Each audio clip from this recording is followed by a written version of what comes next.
Assalamualaikum warahmatullahi wabarakatuh. Selamat siang. Salam. Suara saya bisa terdengar jelas? Jelas, Pak. Bisa. Oke, silakan dinyalakan kamera dulu.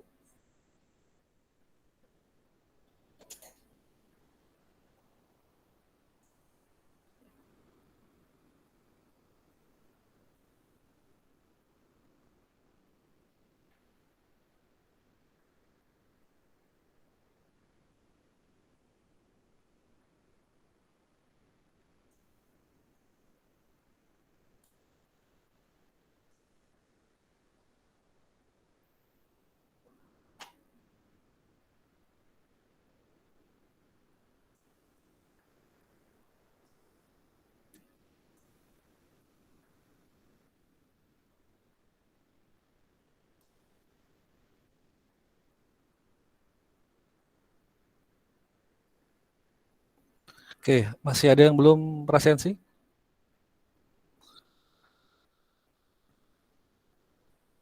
Pak, belum sempat tadi, Pak. Belum sempat, sudah bisa login? Bisa login, cuman belum absen.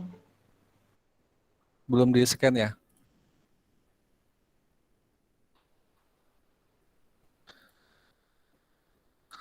Saya kirim di grup barcode-nya.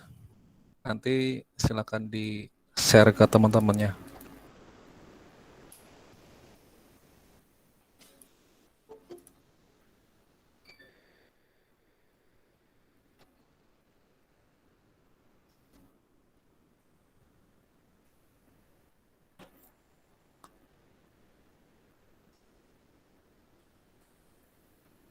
Oke, sekali lagi yang belum nyalakan kamera, nyalakan dulu.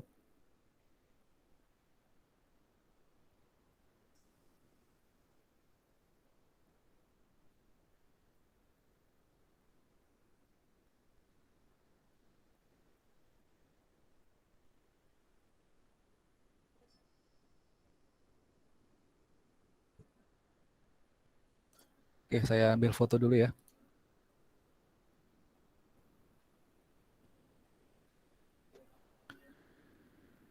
Oke, 1, 2, 3.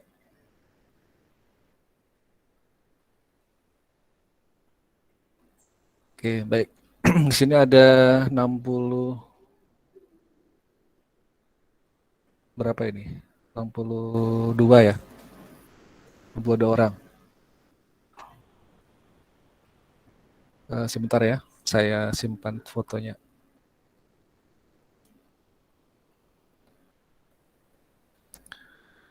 Oke, sebelum saya menyampaikan materi untuk hari ini, saya mau menyampaikan beberapa hal dulu ya, terkait yang sudah di-share tentang kuesioner atau angket. Terima kasih yang sudah mengisi, ada 104 mahasiswa ya. Sebenarnya ini nggak mewakili semua, tapi ya oke lah nggak apa-apa, karena ada perwakilan dari semua lokasi kampus. Jadi sudah saya baca dan sudah saya akomodir, jadi sudah saya sampaikan juga ke Pak Slamet. Nah, jadi gini, saya tidak mengkonfirmasi ataupun mengklarifikasi, saya cuma mengafirmasi saja. Sebagian besar yang pertama itu menanggapi tentang perkuliahan daring ya. Oke, jadi ada yang menerima daring lebih mudah daripada tatap muka, lebih nyaman karena hemat biaya gitu ya, segala macam. Itu tanggapannya. Ada juga yang sulit, katanya nggak bisa praktek katanya gitu. Karena nggak tatap muka, jadi nggak paham segala macam. Oke, itu masalah umum ya. Jadi yang kena dampak bukan kita cuma kita, tapi semua dunia pun ya kena dampak semua. Tapi gini ya, sebenarnya segala sesuatu itu kita sikapi kalau dengan hal yang positif itu akan berdampak juga positif. Banyak orang di masa pandemi ini yang pasrah dan sampai menyerah sehingga dia selesai gitu ya. Artinya ya terima nasib. Tapi ada beberapa orang yang punya mental pejuang. Justru pandemi ini dijadikan modal penyemangat untuk berjuang sampai sukses. Bahkan banyak orang yang bahkan justru sukses saat di pandemi sekarang ini. Yang sebelum pandemi nggak ada motivasi, justru malah di pandemi malah termotivasi. Makanya kalau Anda lihat sejak pandemi ini banyak peluang usaha bisnis yang baru yang justru nggak ada peluang sama sekali sebelum COVID menyerang. Nah, sama dengan mahasiswa ya. Jadi gini, mahasiswa itu ada dua tipe ya. Ada tipikal yang pertama itu adalah tipikal yang punya mental berjuang. Ada mahasiswa yang punya tipikal itu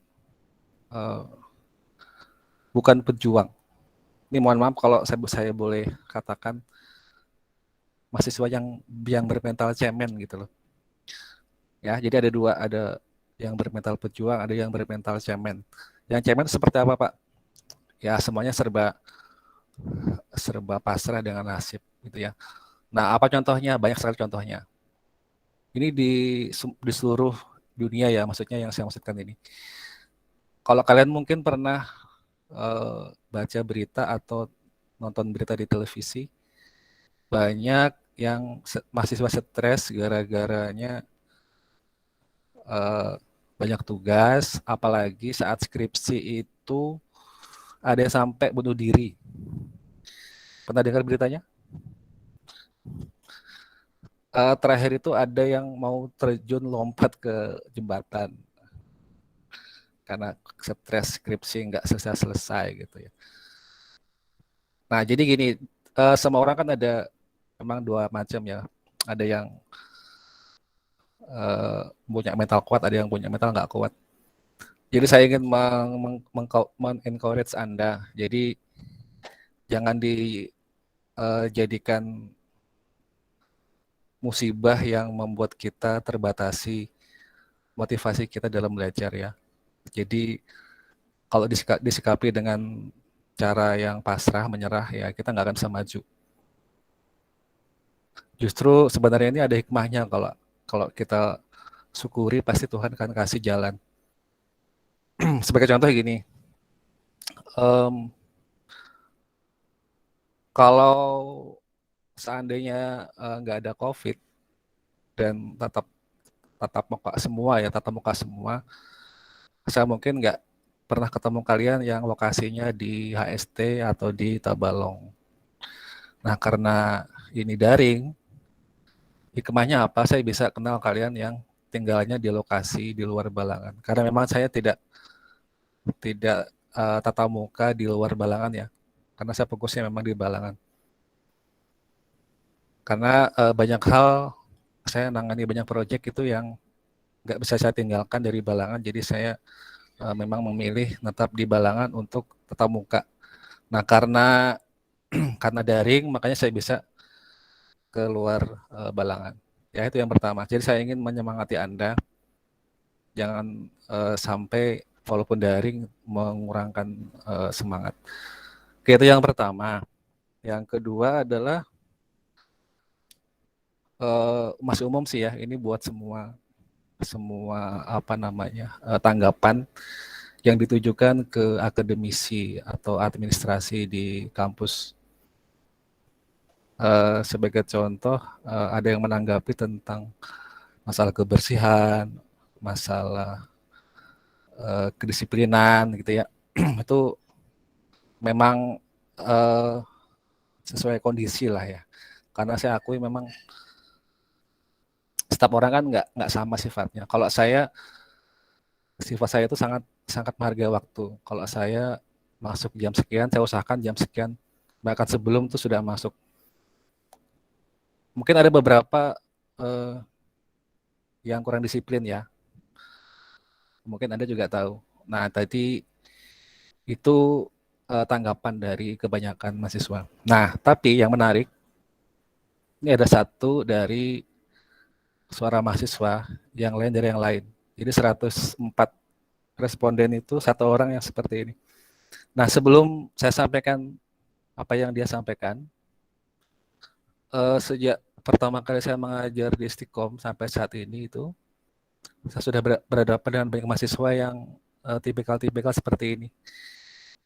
Salah satunya adalah, saya ceritakan ya, dulu ada mahasiswa yang nggak pernah masuk, cuma ikut UTS, kemudian UAS nggak ikut. Saya kan memberi nilai apa adanya. Saya beri nilai E, karena memang nggak pernah masuk ya, dan ada nilai UTS.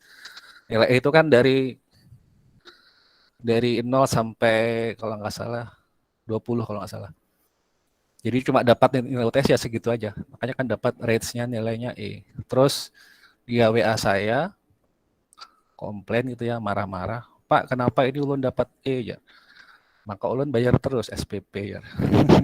Terus terang saya ini lucu mendengarnya ya. Apa hubungannya antara bayar SPP dengan nilai? Ya, urusan itu bukan urusan saya, kalau bayar SPP atau bukan urusan saya. Saya urusannya adalah untuk memberi materi dan memberi nilai sesuai dengan riwayat tugas, ujian, dan kehadiran. Nah, jadi saya mau memberikan afirmasi. Jadi yang pertama tadi tanggapan ya. Yang kedua itu ada kritik. Banyak orang yang salah paham kritik itu sesuatu yang kita nggak suka terus kita sampaikan ke orang lain. Jadi menurut pandangan kita sendiri. Padahal nggak semua kritik itu pas untuk dilontarkan ke sesuatu yang mungkin kita nggak cocok rasanya. Saya kasih ini ya. Ini mohon maaf ya, saya agak lama ini, tapi ini buat sama-sama biar kita sama-sama enak aja. Saya kasih contoh gini ya. Ini analoginya ini. Anda tahu ini ya, BLT ya? Bantuan langsung tunai, tahu ya? Tahu, Pak. Tahu. Sasarannya itu untuk siapa sebenarnya BLT itu? Biasanya untuk Pak, untuk orang-orang yang kurang mampu. Oke, betul ya, untuk orang-orang yang kurang mampu atau masyarakat miskin. Kalau ada yang protes, dia ngomong gini nih. Ini cuma contoh aja ya, cuma contoh. Wah, pemerintah nggak adil ini. Masa yang dapat bantuan cuma orang yang kurang mampu, gitu ya. Aku kok nggak dapat bantuan itu. Nah, yang ngomong seperti ini sebenarnya dia sudah punya pekerjaan. Nah, sekarang pertanyaannya, menurut Anda kira-kira itu kritik atau bukan? Bukan, Pak. Bukan, tetapi apa? Keluhan, Pak. Itu keluhan, Pak. Iya, itu bukan kritik, tapi itu kesesatan pola pikir. Betul ya? Iya, Pak. Ya, karena dia pola pikirnya salah. Nah, itu salah satu contoh bukan kritik, tapi sebenarnya menurut dia kritik, padahal bukan. Nah, saya mau kasih contohnya. Oke, sebentar ya, saya share dulu.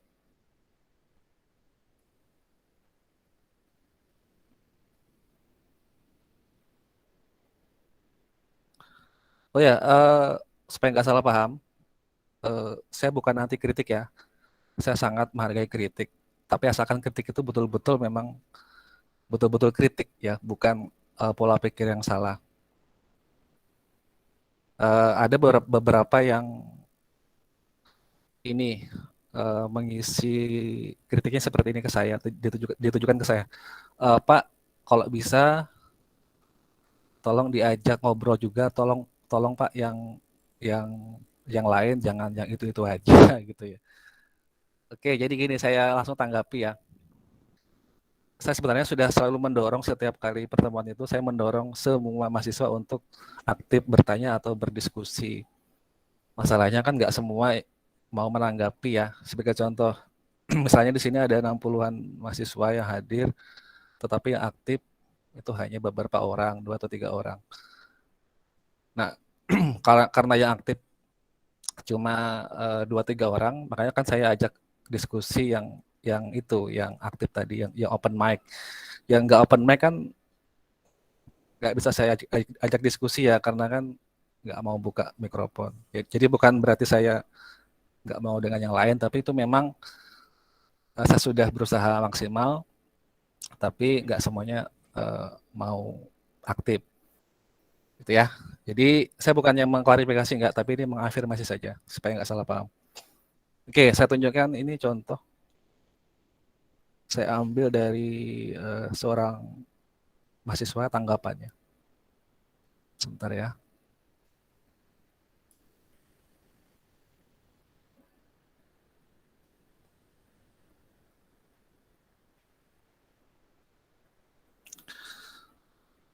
Bisa jelas kelihatan?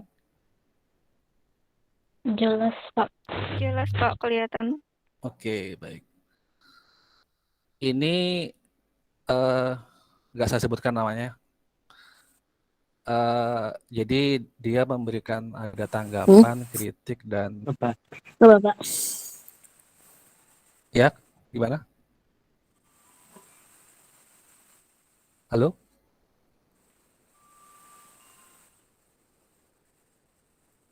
Oke, nggak ada suaranya. Maaf ya, saya mute ya, karena nggak ada suaranya. Oke, ini tanggapannya seperti ini. Tanggapan diisi tanggapan untuk salah satu mata kuliah kami. Di sini saya tidak mau menyebutkan nama dosen dan atau nama mata kuliahnya. Ini sebenarnya ditujukan untuk saya ya. Jadi saya tahu ini untuk saya dan untuk mata kuliah AI sebenarnya. Cuma ya nggak apa-apa lah. It's okay. Nah, jadi tanggapan itu sebenarnya bukan diisi seperti ini maksud saya ya. Jadi tanggapan itu saya minta itu tanggapan selama perkuliahan itu sebenarnya seperti apa sih gitu loh tanggapannya. Jadi tanggapan tuh gini contohnya. Selama perkuliahan masih banyak materi yang belum dipahami, tetapi dosen pengampu tidak memberikan kesempatan untuk bertanya. Nah, itu tanggapan sebenarnya. Ya. Jadi tolong bedakan tanggapan dengan komentar. Kalau ini komentar ya, bukan tanggapan.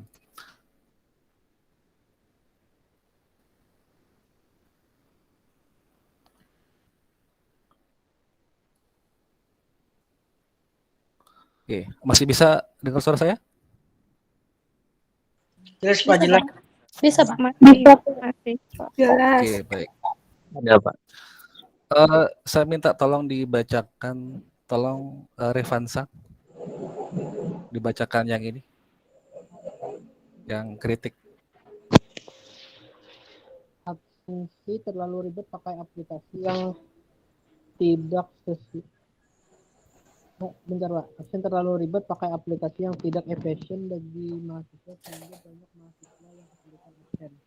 Hanya untuk absen memerlukan 2 device. Satu device untuk menampilkan barcode dan satu device untuk men-scan. Bagaimana jika ada mahasiswa yang hanya memiliki satu device? Tentu dia akan kesulitan. Bagaimana jika mahasiswa yang memiliki Repan, suaranya kurang jelas. kurang jelas ya Pak? Ya. Oke, diulang lagi. Oh enggak. Absen terlalu ribet pakai aplikasi yang tidak efisien bagi mahasiswa sehingga banyak mahasiswa yang kesulitan absen. Hanya untuk absen memerlukan hanya untuk absen 2 device. Satu device untuk menampilkan barcode dan satu device untuk men-scan. Bagaimana jika mahasiswa yang hanya memiliki satu device? Tentu dia akan kesulitan. Belum lagi aplikasi hanya digunakan oleh Android. Bagaimana jika mahasiswa yang hanya memiliki device iOS? Tentu dia akan kesulitan. Kemudian masalah perkuliahan menurut saya tidak menyambung antara judul, mata kuliah, dan materi. Materi yang tidak ada kaitannya ini malah akan dibawa ke UAS. Oke, jadi sekali lagi saya tidak mengklarifikasi, tapi saya mengafirmasi. Tolong bedakan. Oke, pertama saya mau menanggapi yang pertama tadi, masalah aplikasi presensi. Oke, saya kasih ini ya, saya kasih clue dulu. Kalau Anda masuk ke perkuliahan, ke kampus, ngambilnya jurusan keperawatan misalnya. Untuk bahan praktek, Anda kira-kira perlu alat apa? Perlu tools apa?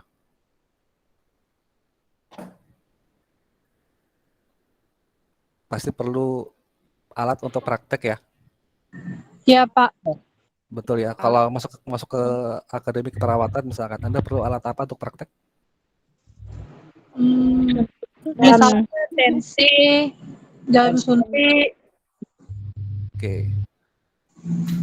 Nah, sekarang kalau Anda masuk ke perkuliahan jurusannya sastra, kira-kira Anda perlu alat apa? Kamus. Kamus. Oke. Nah, sekarang kalau Anda masuk ke jurusan komputer, Anda perlu alat apa? Laptop nih, Pak. Laptop, HP. Laptop. Oke, yang pasti perlu komputer kan ya? Komputer kan bisa apa saja ini, bisa komputer, bisa laptop, atau networking komputer. Nah, sekarang gini ya, mungkin beliau ini kurang main jauhnya ya. Coba sekali-kali main ke kampus yang sudah lebih maju. Mereka kalau kuliah daring itu ya menggunakan seperti itu absennya. Kenapa? Pertama ya, karena asumsinya kalau mahasiswa yang masuk ke jurusan komputer itu pasti idealnya punya komputer atau laptop. Nah, kemudian muncul pertanyaan atau komplain. Loh Pak, kalau gitu kasihan dong Pak, kami nggak punya laptop. Oke, itu kan sudah saya sampaikan di awal. Saya sampai sekarang ini mengajar mata kuliah itu 95 mata kuliah praktek. Kalau Anda mengenal saya sebelum pandemi, bagi mahasiswa Balangan ya, saya UTS dan UAS itu selalu praktek. Makanya saya minta bawa laptop ke kampus saat UTS dan UAS. Terus saya juga nggak semena-mena terus mewajibkan harus punya laptop masing-masing, nggak. Jadi kan saya kasih solusi itu. Bagaimana kalau nggak punya laptop Pak? Nah, saya berikan waktu khusus untuk meminjam temannya saat praktek UTS atau UAS di kampus. Itu sebelum pandemi ya. Nah, sekarang kalau saya tampilkan barcode di layar, itu kan harusnya idealnya ini karena mata kuliah praktek. Anda idealnya menggunakan laptop dan menggunakan HP. Itu toolsnya, HP dan laptop. Kenapa? Karena praktek. Nah, bagaimana kalau cuma Meet-nya menggunakan HP? Nah, itu kan bukan salah saya ya. Ini mohon maaf nih, bukan salah saya.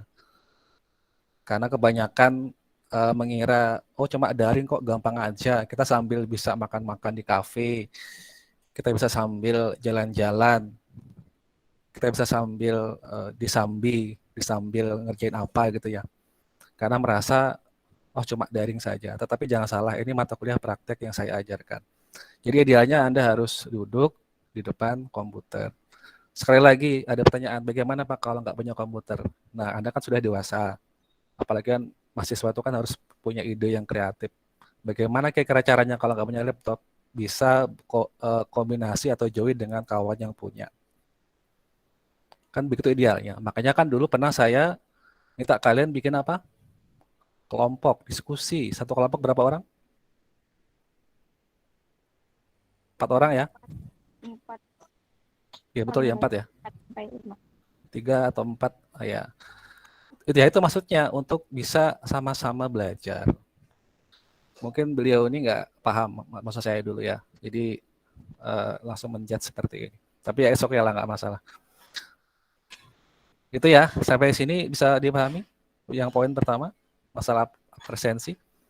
Terus bagaimana solusinya Pak kalau pakai iOS? Oke, jadi gini, saya sudah sampaikan dulu juga di awal. Bagi yang menggunakan iPhone, solusinya sementara ini adalah minta dikonfirmasi ke ketua kelas, nanti ketua kelas memberitahukan ke saya absenkan manual. Kan gitu dulu. Itu kalau pakai cara yang males. Bagaimana kalau cara yang rajin? Bisa minta bantuan kawan yang punya Android. Tinggal dikasih username dan passwordnya saja. Loh kan Pak, bahaya ngasih password. Ya nggak masalah, kan cuma absen. Ngapain juga dia menyalahgunakan absen buat apa? Kan gitu logikanya. Ya, jadi sebenarnya itu saya ingin menggali potensi Anda itu sejauh mana gitu loh, kreativitasnya. Tapi yang tadi saya katakan ya, mahasiswa kan ada 2 tipe itu. Tapi oke lah, ya ini cuma tanggapan supaya nggak salah paham. Kenapa kok saya tanggapi seperti ini? Karena ini ya, yang tadi saya katakan di awal, ada beberapa sih ya, bukan banyak. Mahasiswa yang pernah saya hadapi itu memang yang seperti ini juga ada. Artinya di ada 100 itu ada satu lah yang seperti ini, ada juga modelnya.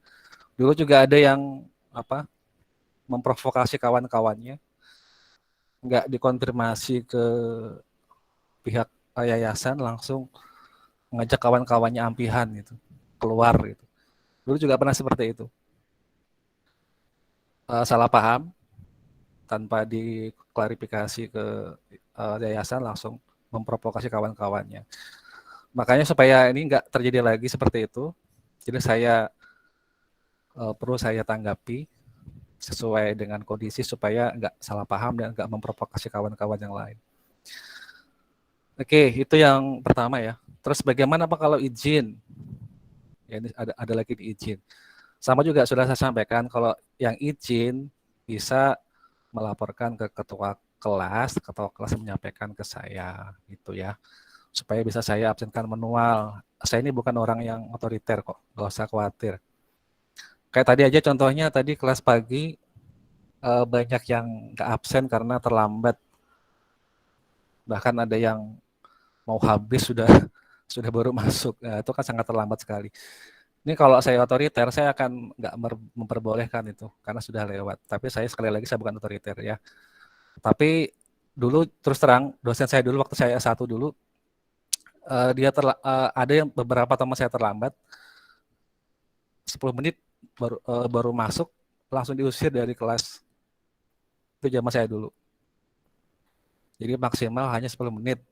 Kalau dia berani masuk, langsung diusir dari kelas. Itu kalau zaman saya dulu ya.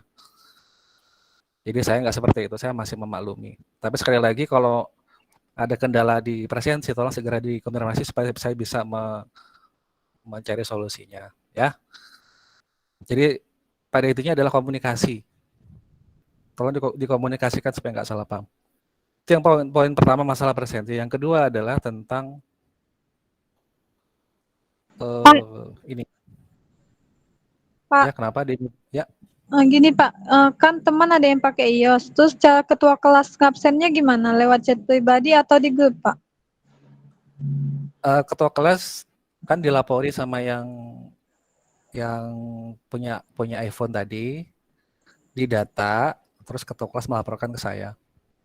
Ya itu datanya lewat Excel atau chat pribadi Bapak aja? Lewat chat aja, chat pribadi. Oh iya Pak, makasih Pak. Oke. Itu ya masalah presensi. Ada lagi yang mau ditanyakan masalah presensi? Untuk presensi sebenarnya gini ya, saya selain memudahkan sama-sama kita mudah gitu ya dalam memberikan presensi, saya juga ingin mengurangi tingkat kecurangan presensi. Karena kan selama ini kan mahasiswa itu presensi kan didata sama ketua kelasnya ya. Nah itu sering yang nggak masuk, yang nggak ikut belajar itu Pak cuma numpang absen aja gitu loh. Ya itu sebuah kecurangan kan. Makanya untuk mengurangi itu saya terapkan seperti ini. Sementara saya dulu yang menerapkan, nanti untuk ke depan mungkin akan diterapkan di semua Ini kan karena masih dalam tahap rilis ya, masih uji coba. Nanti akan diterapkan ke semua. Jadi ini masih saya coba dulu. Saya akan menilai untuk hasil evaluasinya seperti apa. Jadi itu ya. Jadi intinya yang nggak masuk di Meet otomatis kan nggak tahu barcode-nya. Tapi ya bisa dicurangi sih ya tetap ya. Ada orang yang temannya yang men-screenshot terus dikirimkan. Cuma kan paling nggak ya saya mengurangi lah. Jadi untuk melatih kedisiplinan ya, tujuan untuk presensi elektronik. Oke, yang poin kedua ini. Nah ini ya. Terus terang ini saya ketawa kalau membaca ini. Di komentari tidak nyambung antara judul dan materi. Dan malah dibawa ke UAS. Ini saya paham maksudnya. UTS itu kan saya beri ini ya, saya beri tugasnya mereview paper. Oke, jadi gini ya, saya ajak kalian semua sekali-kali main ke kampus lain yang sudah lebih maju. Kalau kalian masuk ke jurusan informatika, itu di kampus lain, tugas mereview itu adalah tugas hari-hari. Makanan sehari-hari tugas review paper itu. Nah, mungkin kalian nggak pernah dapat tugas itu dari pengajar lain, makanya kaget ya. Makanya nggak siap gitu. Makanya saya kenalkan dengan yang ini. Dan itu pun saya cuma ngasihnya untuk levelnya level UAS. Bukan UAS, apa UTS maksud saya. Review paper hanya level UTS, bukan level tugas. Kalau saya kasih tugasnya review, setiap pertemuan review, mungkin Anda akan semakin kelenger nanti. Makanya kan itu karena supaya nggak kaget, saya kasih levelnya level UTS. Nah, bagaimana dengan tugas bikin draft paper? Ingat ya, saya hanya memberikan tugas nanti untuk UAS itu adalah draftnya saja. Draft paper, sekali lagi ya, hanya draft paper. Ini sudah saya sampaikan berkali-kali. Bukan final paper. Kalau final paper kan harus dipublish di internet atau di jurnal. Kalau ini hanya draft. Artinya apa? Cuma konsepnya. Itu pun saya cuma minta bukti submit, bukan bukti acceptance atau bukti penerimaan oleh publisher. Itu kalau Anda mau tahu, itu pun sebenarnya tugas sehari-hari mahasiswa informatika kalau di kampus yang lebih maju ya. Nah, jadi sekali lagi mungkin Anda karena nggak pernah dapat hal itu, makanya kaget. Nah, sekarang pertanyaannya, kenapa kok saya memberi tugas itu? Karena saya sekali lagi ingatkan ke Anda, walaupun STKOM ini masih terbilang baru, saya pengennya STKOM ini paling tidak itu bisa nggak kalah dengan yang sudah maju. Otomatis juga masalah pengetahuannya juga nggak kalah. Jadi nanti Anda dapat gelar Eskom itu nggak sia-sia gitu loh. Dengan kata lain nggak malu-maluin. Punya gelar Eskom tapi ditanya, dulu sudah pernah mereview paper berapa? Oh nggak pernah. Nah itu kan sesuatu yang janggal sebenarnya. Makanya kalau kita nanti atau Anda sudah lulus, itu nggak ini loh ya, nggak malu-maluin. Ini saya kasih contoh ya. Sarjana komputer itu sudah membludak di Kalsel. Ini sebagai informasi. Dan dari kemarin pengalaman penerimaan ASN, itu yang daftar sangat banyak dan yang diterima nggak banyak. Kalau zaman saya dulu bahkan masih kurang-kurang ya kalau zaman saya dulu. Sarjana komputer itu sangat dicari tahun 2000-an itu. Tapi kalau sekarang ini sudah membludak. Nah, karena sudah membludak, otomatis kan lebih ketat persaingannya. Anda tidak bisa bersaing dengan orang lain yang sama-sama punya gelar Eskom kalau Anda nggak punya skill yang memadai.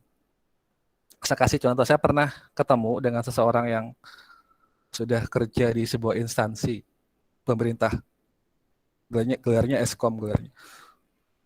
Terus saya kebetulan dapat proyek memasang jaringan di tempat dia untuk jaringan LAN ya. Terus dia ngomong seperti ini, ulun Pak cuma gelar aja Eskom, tapi mengurutkan kabel UTP kin Pak ulun gak ada kawa aja, kada bisa ulun jar. Bayangkan itu Eskom lo gelarnya. Cuma jangan salah ya, Eskom tuh kok bukan berarti semuanya tahu, harus tahu, bukan juga sih. Tapi paling enggak level-level basic tuh Anda kuasai gitu loh. Sebagai contoh, kalau Anda enggak spesialisasi di jaringan komputer, paling enggak Anda tahu, oh paling enggak memasang konektor UTP itu seperti ini, itu tahu. Karena kan ada juga materi kuliah di Stikom, ada Jarkom ya, jaringan komputer. Nah, itu aja dia nggak tahu. Jadi saya tuh miris gitu loh. Makanya kalau seperti itu kan berarti ya ini gara-garanya. Kenapa kok lapangan kerja itu nggak sebanding dengan sumber daya manusianya, nggak sebanding. Banyak yang ngeluh, aduh sarjana kita nganggur, ya gimana mau dipekerjakan karena nggak punya skill. Sudah saya sampaikan minggu terakhir, kalau Anda mau kerja di sebuah perusahaan atau instansi, atau Anda mau menjual kemampuan Anda harus dari sekarang mempersiapkan kualitas diri. Kalau Anda menjual barang yang bagus, kira-kira orang akan menghargai mahal nggak barang Anda? Sebagai contoh, kalau Anda jual pakaian ya, atau jual tas. Tas itu dari harga 50.000 sampai ratusan juta. Menurut Anda kira-kira apa yang membuat itu beda harganya? Kualitasnya. Kualitasnya, Pak. Kualitas ya. Kalau Anda beli tas baru di pasar harga 200.000, Anda jual 1 juta, kira-kira laku nggak? Ya, enggak, Pak. Belum kualitas. tentu. Hai. Berapa? Belum tentu. Belum tentu. Atau gini aja yang mungkin mencolok aja. Kalau Anda beli tas di pasar 200.000, Anda jual 10 juta. Ya enggak laku, Pak. Nggak laku ya. Apalagi yang tahu merek sama kualitas enggak bakalan beli. Oke. Sama dengan kualitas diri alumni nanti kita ini ya, yang para calon Eskom ini. Kalau Anda mau menjual diri, jual diri dalam tanda kutip ya, jual diri itu berarti jual skill. Orang nggak akan menghargai Anda tinggi kalau Anda nggak punya skill yang memadai. Makanya kalau Anda kerja melamar di swasta itu pasti ditanya mau gaji berapa. Nah kalau Anda tentukan aku mau tentukan sekian nih, tapi maaf ya kamu nggak sampai segini skillnya. Nah itu kan sesuatu yang sama kayak yang harga tas tadi itu. Makanya saya ingin supaya kalian itu punya pengalaman dalam hal meneliti. Karena gini, mahasiswa itu adalah seorang peneliti. Bagaimana Anda bisa meneliti dari sekarang nggak belajar? Karena skripsi atau tugas akhir itu adalah hasil penelitian Anda. Jadi Anda meneliti sebuah kasus menggunakan metode, kemudian Anda bikin laporannya, Anda uji hasilnya, jadilah skripsi.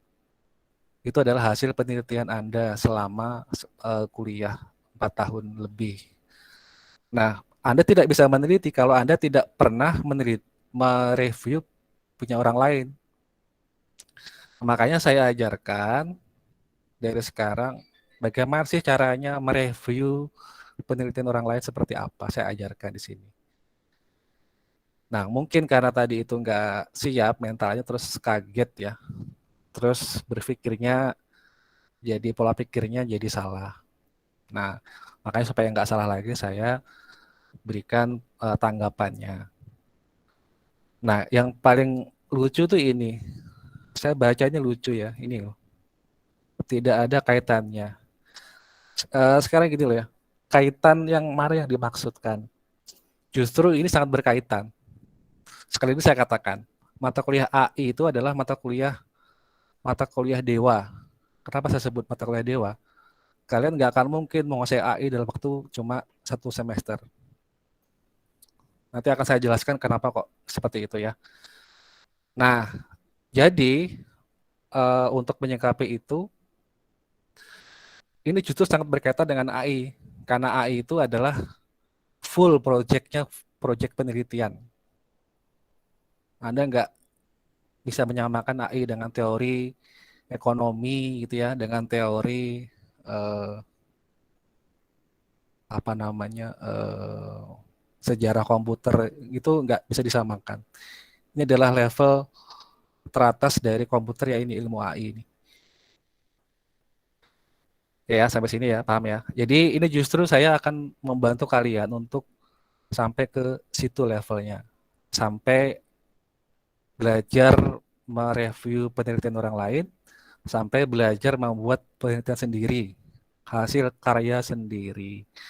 Tapi juga sekali lagi, itu perlu pengorbanan. Sebagai contoh, kan sudah saya sampaikan, saya minta Anda mengecek plagiasi. Kenapa? Karena syarat penelitian harus ada cek plagiarisme. Dan itu sudah saya sampaikan, cuma modal 100.000 dibagi 4 orang. Itu sangat kecil, ya. Sangat kecil sekali itu 25.000. Ini bukan menyepelekan nominal uang, bukan. Tapi kalau dibandingkan dengan Anda untuk keperluan lain, mungkin nggak ada apa-apanya. Dan ini untuk masa depan Anda sendiri ya. Investasi 25.000 itu sangat murah sekali untuk kemampuan Anda bisa meneliti sebuah objek. Ya, oke, sampai sini ada pertanyaan? Sebelum saya satu lagi saya mau tanggapi sampai di sini dulu. Ada pertanyaan? Supaya kita nggak salah paham ya. Nanti dipikir salah paham nanti. Ada yang ditanyakan? Ya ada Pak. Oke, ini satu lagi saya sampaikan ya. Ini sih katanya saran, tapi saya juga sekali lagi ini betul-betul lucu kalau saya baca. Ika, tolong dibaca Ika. Ya Allah. Iya Pak, yang saran Kak Pak. Ya betul. Saran saya untuk mata kuliah ini cari kemudahan dan keefisiensian. Bukan hanya mementingkan kualitas, namun ternyata salah arah. Tolong fokuskan ke mata kuliah kita yang sebenarnya, jangan melenceng kemana-mana. Oke. Kalau saya sih lucu bacanya, tapi kalau nggak tahu kalau Anda gimana bacanya. Jadi gini ya, saya ini bingung yang melenceng ini apanya.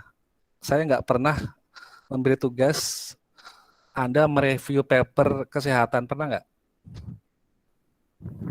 Nggak pernah Pak. Atau saya menyuruh mengerjakan tugas yang dikerjakan tugas Pancasila, pernah nggak? Nggak pernah Pak. Nggak pernah ya. Makanya saya ini terus terang ketawa ngakak ini kalau dengar kalimat seperti ini. Melenceng seperti apa maksudnya? Cuma saya mungkin paham ya, karena ini maksudnya melenceng mungkin karena dia merasa bingung dengan tugas review paper tadi itu dan bikin paper mungkin masih belum siap mentalnya. Tapi ya, makanya saya kasih tanggapan biar paham ya. Oke, saya tadi kan sudah mengatakan AI ini mata kuliah dewa. Kalau mau tahu kenapa alasannya, saya kasih gambarannya ya. Saya share screen.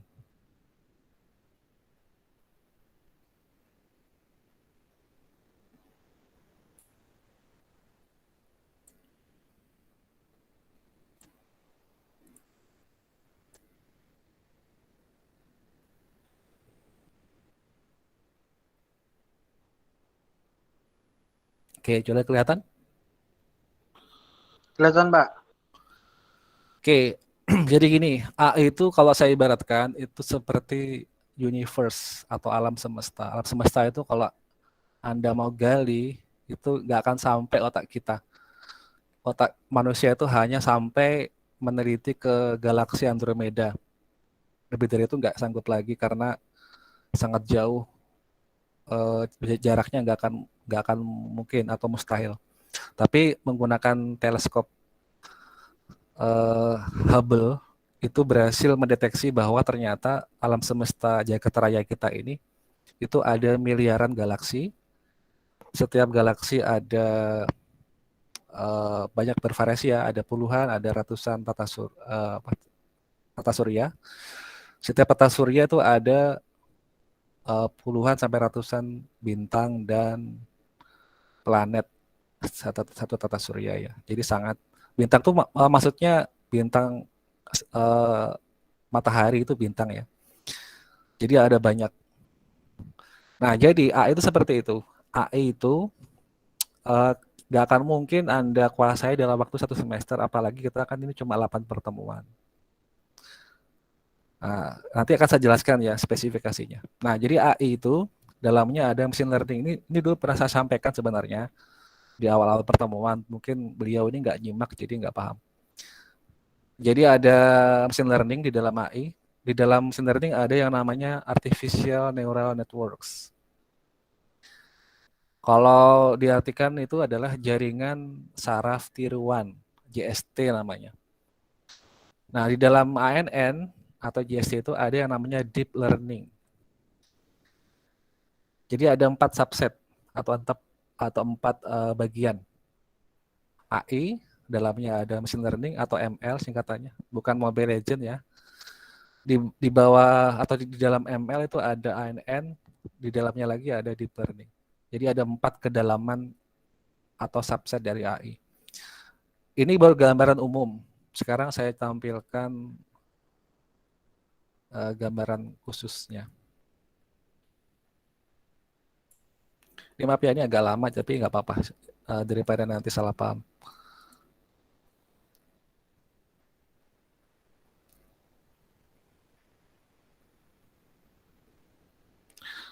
Oke, ini AI ya. Nanti akan tahu setelah ini kalian kenapa kok saya sebut ini mata kuliah dewa. Pertama, itu ada bidang namanya expert system, disingkat IS. Kemudian machine learning, kemudian ada robotics, lalu computer vision. Di dalam sini ada image recognition, ada machine vision. Di yang berikutnya ada natural language processing atau NLP. Terakhir ada planning. Ini baru secara garis besar ya. Nanti kalau kalian zoom lagi, itu dalamnya beragam lagi, itu sangat banyak lagi. Tapi ini hanya secara garis besarnya saja. Di dalam ML itu ada supervised learning, unsupervised, dan reinforcement.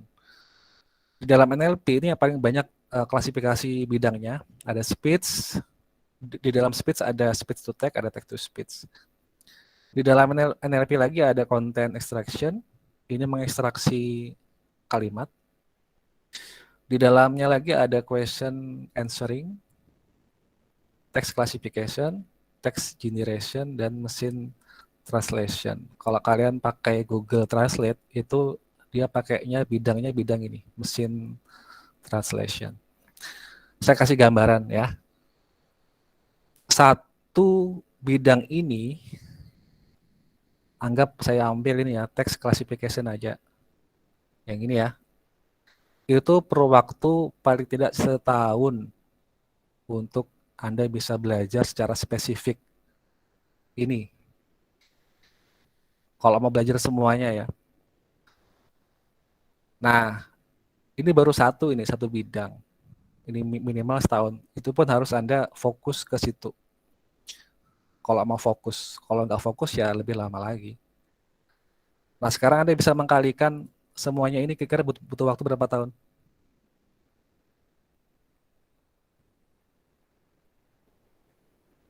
Halo? Ada orang? 1 Iya, tahun. Pak. Oke. Ya, Pak. Berapa tahun kira-kira? 1,5 tahun. Berapa tahun? Berapa tahun? Anggap ya, misalnya satu bidang Anda 1 tahun belajarnya. Kalau mau semuanya berapa tahun?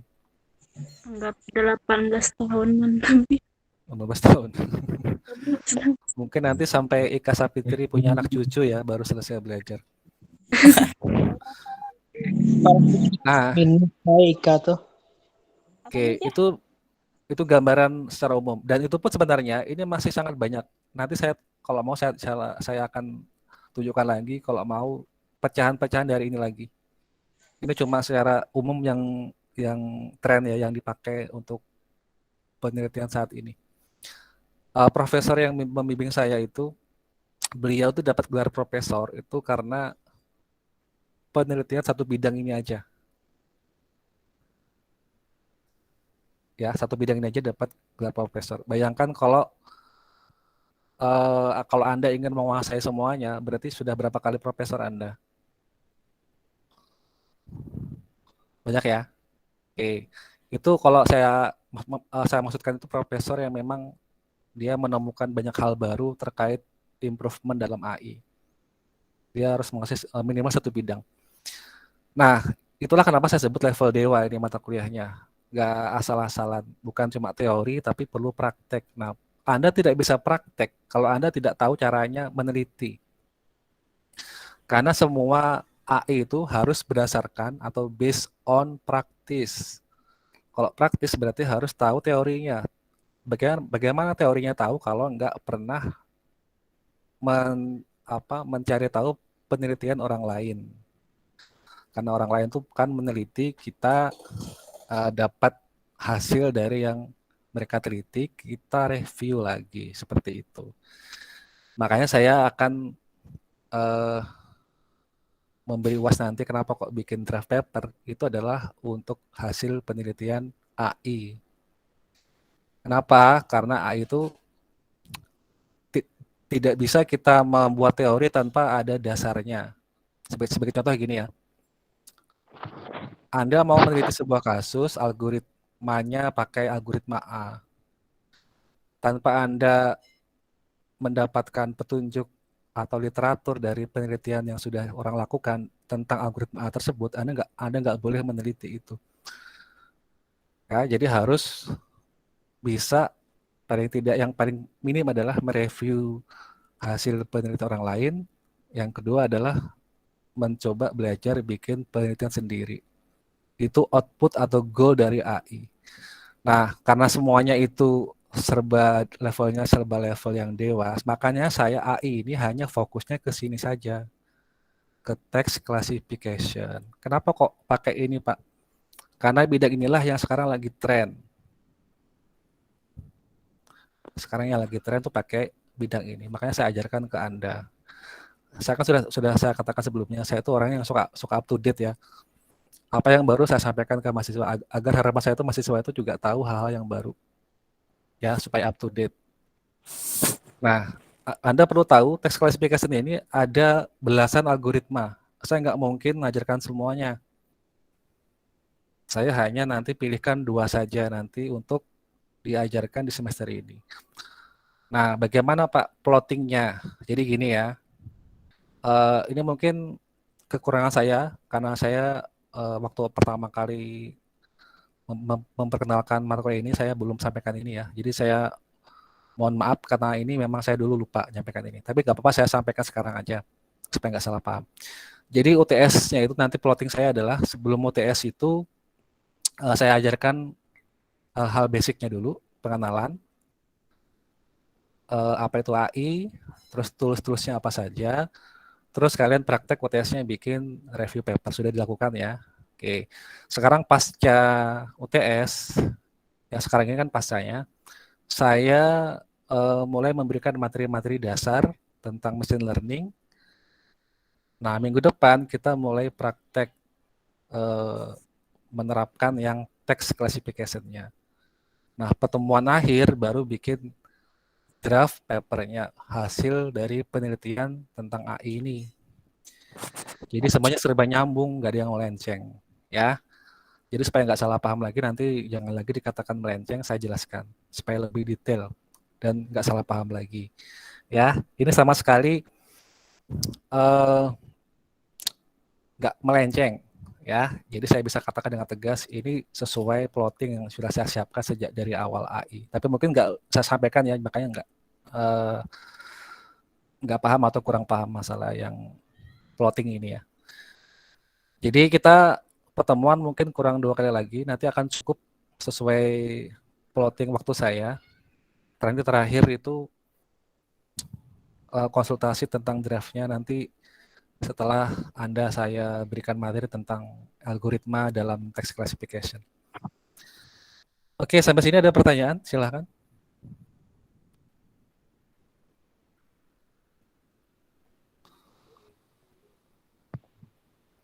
Revansa, ada yang mau disampaikan? Pak, kan tadi kan Jervian kalau yang nih text classification nih ada 2 algoritma.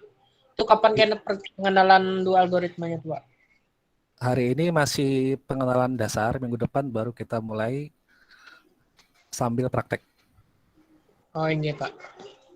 Oke, itu aja.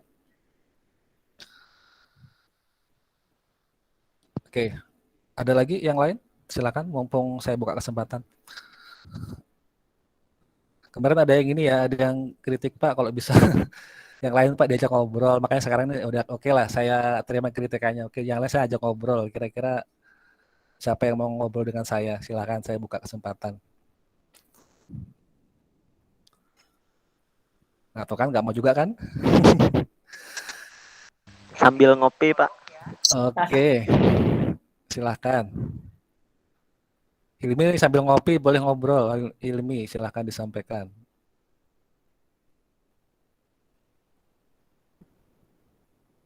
Ada Hilmi? Ada, Pak. Oke, silakan. Nggak ada juga. Waduh. Oke, silakan yang mau ngobrol dengan saya buka kesempatan nih, silakan. Saya sebenarnya dari awal pengen ngobrol dengan semuanya ya, cuma kan sekali lagi kan saya belum familiar dengan yang selain di Balangan. HST kan paling banyak mahasiswanya ya. Saya sudah berusaha ngajak ngobrol sebenarnya ya, tapi nggak semuanya mau buka mic, mungkin karena malu-malu atau nggak pede masih ya. Makanya kan sebenarnya yang kenal dengan saya itu yang di Balangan kayak Revansa, Ika itu ya, itu kan sudah pernah ketemu matkul saya waktu sebelum COVID ya Ika ya. Tinggi Pak. Iya Pak, sebelum COVID. Satu Nah, kali jadi pertemuan aja. oke, tapi kan paling nggak pernah ketemu ya tatap muka. Nah, mungkin karena faktor itu, jadi saya dan kelasnya Ika tuh mungkin lebih familiar.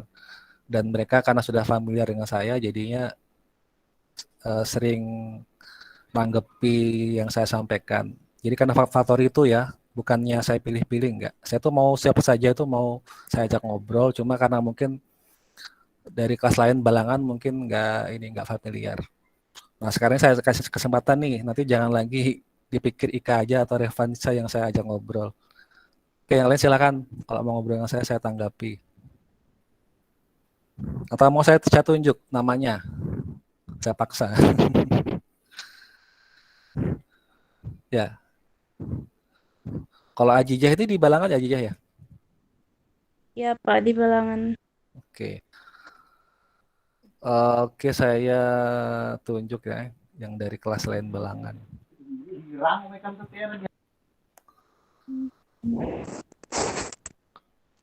Sebentar saya cari.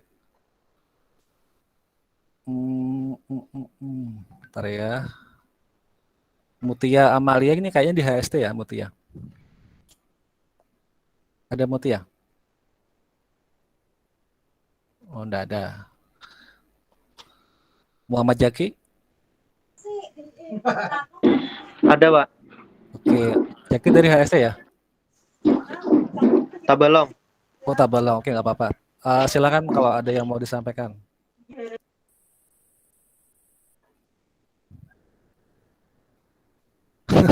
Oke, ini kan yang saya maksudkan ya. Saya ajak ngobrol nggak mau. Oke lah, nggak apa-apa.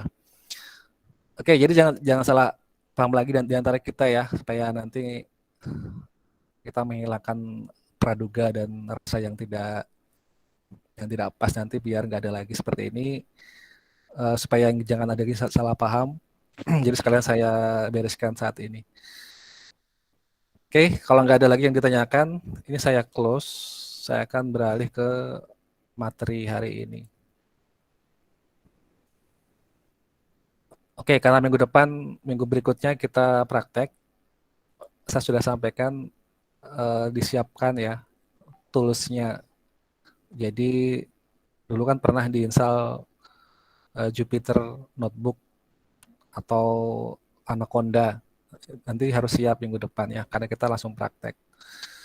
Kalau masih ada yang cuma pakai HP meetingnya, terus nanti marah-marah lagi, komplain bisa absen, ya itu bukan salah saya lagi ya, karena saya sudah sampaikan sebelumnya.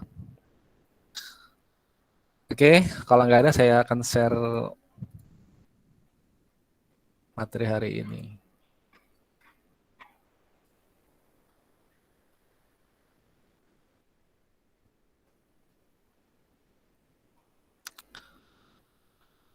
Oke, saya mau tanya lagi. Tadi sudah saya sampaikan subset atau bagian-bagian dari AI. Ada berapa tadi? Yang dalam bentuk bulatan tadi? 18 Pak. Bukan yang sebelumnya, yang sebelumnya. 4. 4 ya. Oke, apa saja tadi? Apa tadi ya? AI, machine ANN, learning, machine SL. learning dulu. Oke, nggak lupa ya. Oke, jadi AI, kemudian machine learning, kemudian ANN, terakhirnya adalah deep learning. Nah, kita ini masuknya ke machine learning dulu. Ya, ini subsetnya adalah machine learning. Machine learning itu dikenal ada banyak sekali pembagian metode. Yang terkenal ada 3 ya, ada regresi, kemudian yang kedua ada klasifikasi, yang ketiga ada klasterisasi. Kalau bahasa kerennya itu regression, classification, dan clustering. Nah, kita akan mengenal dulu apa itu regression. Oke, regresi itu adalah analisis untuk mengidentifikasi relasi atau hubungan antara 2 variabel atau lebih. Nah, tujuannya apa? Untuk membuat sebuah model yang bertujuan untuk meminimalkan atau meminimalisir error atau selisih ya di antara prediksi dengan data yang sudah ada di datasetnya. Nah, ini termasuk ke dalam kategori supervised learning. Ada 3 ya, ada supervised learning, ada unsupervised learning, ada reinforcement learning. Nah, kalau kalian mau akses sendiri ada di datasetnya ini, silakan nanti dibuka setelah ini kalau mau. Kalau nggak mau ya nggak apa-apa ya. Ini datanya. Ini contoh sebuah tabel. Coba Anda analisis kira-kira ini tabel apa ini? Isinya tabel apa?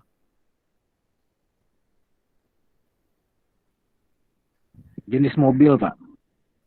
Jenis mobil. Beserta apanya? Harganya. Beserta harganya. Oke, betul ya, beserta harga. Nah, tabel itu kan ada dimensinya. Berapa dimensi? 2 dimensi, yaitu X dan Y. X-nya adalah untuk ini penggolongan style bodinya, kemudian ukuran engine-nya, kekuatannya, horsepower-nya, dan RPM-nya. Itu digolongkan sebagai X. Sedangkan Y itu adalah variabelnya. Dependent. Kenapa dependent? Karena dia tergantung kepada X. Ingat ya, Y tergantung dari X, tapi X tidak tergantung kepada siapa-siapa karena dia independen. Nah, jadi ini ada 1, 2, 3, 4, 5, 6. Ada 6 baris untuk data yang sudah tersedia. Jenisnya sekian dengan atribut atau variabel kolomnya sekian. Kemudian harganya sekian. Nah, sekarang pertanyaannya, berapakah yang terakhir ini yang diberikan simbol tanda tanya ini? Nah, kalau Anda mau menghitung ini, Anda perlu machine learning. Anda perlu menghitung pakai metode AI. Nah, menghitung berarti perlu apa? Perlu rumus. Kalau rumus berarti harus tahu fungsi dasar matematika. Nah, dulu yang pernah belajar di sekolah, pernah nggak bertanya ke guru matematikanya, Pak atau Bu, untuk apa sih kita belajar matematika gitu? Pernah nggak dulu bertanya? Pernah Pak waktu SMP. Terus jawaban beliau apa? Karena matematika ini Jarisudin berhubungan dengan kehidupan kita sehari-hari. Oke, tapi beliau ada nggak spesifik menjelaskan untuk apa contohnya gitu? Kedede Pak. Nggak ada ya. Berarti sama dengan saya dulu. Saya dulu waktu dari SD sampai SMA tuh nggak pernah dijelaskan apa fungsi matematika. Tahu-tahu gurunya datang masuk, hari ini kita ngitung integral, hari ini kita ngitung fungsi turunan itu ya, tapi tapi nggak dikasih tahu apa fungsinya. Jadi cuma ngitung-ngitung aja, bikin stres siswanya. Seandainya setiap guru matematika menyampaikan apa fungsinya dan bagaimana cara menerapkan dalam kehidupan kita, mungkin banyak siswa yang sekolah itu lebih tertarik belajar matematika ya. Saya juga waktu pertama kali belajar AI itu ternyata saya baru paham, oh ternyata lebih fokusnya matematika itu ya dipakai buat AI ternyata. Karena AI itu dia kan sifatnya meniru perilaku manusia. Nah, kalau meniru perilaku manusia itu berarti kan dia berusaha menyerupai cara berpikir manusia. Tapi ingat ya, tidak dikatakan menjadi manusia bukan. Karena nggak mungkin sampai kapanpun manusia itu menciptakan yang sama persis seperti ciptaan Tuhan. Sebagai contoh, kalau ada yang berhasil mengkloning tikus atau mengkloning kambing gitu ya. Itu memang berhasil tapi nggak sesempurna yang asli dari sananya. Dalam waktu beberapa bulan mungkin sudah kena penyakit terus mati gitu ya. Itu baru binatang, apalagi manusia. Nggak mungkin akan ditiru. Sama dengan AI. AI juga tidak bisa menyamakan dengan manusia. Tapi ingat, ini hanya meniru saja. Makanya kalau ada robot-robot, dari robot mesin yang dibuat untuk kerja sampai robot yang humanoid, itu semuanya nggak akan pernah bisa menjadi manusia. Karena apa? Bedanya, kalau manusia itu punya hati dan perasaan, betul ya? Kalau robot punya nggak? Nggak ada Pak. Nggak ada. Kalau manusia kan punya jiwa dan roh ya, tapi kalau robot punya nggak? Nggak ada Pak. Nggak punya. Jadi robot atau yang dibuat dengan semua dengan AI itu, dia bekerja itu sesuai algoritma. Kalau kita rancang untuk membantu kita memprediksi sesuatu, ya dia akan bekerja berdasarkan algoritma. Nah, untuk itu, apa fungsi algoritma dalam AI? Itu adalah untuk melakukan perhitungan yang sangat rumit dan kompleks. Nanti kalian akan ketemu dengan rumus-rumus yang ada di matematika ya. Ada sin, cos, tangen, dan sebagainya nanti akan ada muncul. Cuma saya nggak spesifik menghitung secara aktual banget rumusnya enggak ya, karena itu sangat memusingkan. Jadi akan saya kasih dasarnya. Nanti kita akan menggunakan bahasa program untuk membantu menghitung. Bahasa program nanti digunakan itu Python. Jadi kalau Anda yang belum pernah belajar Python, ya mau nggak mau harus bersedia pusing-pusing untuk belajar. Bagi yang sudah pernah belajar Python mungkin nggak akan terlalu pusing. Ada dua bahasa program yang dipakai untuk AI itu. Yang pertama adalah Python, yang sering dipakai ya. Yang kedua adalah R. Kalau R itu bahasa programnya seperti Java. Tapi mirip ya, tapi bukan Java. Ya, cuma kita pakainya yang Python saja nanti. Dulu pernah belajar Python ya di mata kuliah saya ya. Pernah nggak? Yang di awal-awal, Pak. Iya, pernah ya. Yang mata kuliah algoritma kalau nggak salah. Algoritma dan pemrograman. Pernah ya? Pak. Kenapa nggak? Pernah, Pak. Pernah? Tapi tabelong belum, Pak. Oh, tabelong belum. Iya, iya, Enggak iya. pernah, Nanti Pak. nggak pernah ya? Enggak, Pak. Dulu kita pakai Free Pascal kalau nggak salah. Oh iya, iya, Free Pascal. Nah, kalau untuk tahun kemarin saya mulai ngajar algoritma dan pemrograman itu sudah nggak pakai lagi Pascal. Saya pakainya Python. Kenapa? Sekali lagi saya ingatkan, saya pengennya itu up to date ya, bukan yang program yang lama dipakai lagi gitu, enggak. Kalau Python itu kan sudah bahasa program yang sangat populer di kalangan programmer, apalagi yang AI. Tapi gak apa-apa lah, nanti sambil belajar. Kalau nggak sampai juga ya, karena maklum ya, karena kita mata kuliahnya ini mata kuliah dewa ini, dan cuma dikasih 8 kali pertemuan. Oke, ini adalah sebuah contoh tabel yang Anda bisa dapatkan secara bebas di internet. Namanya dataset.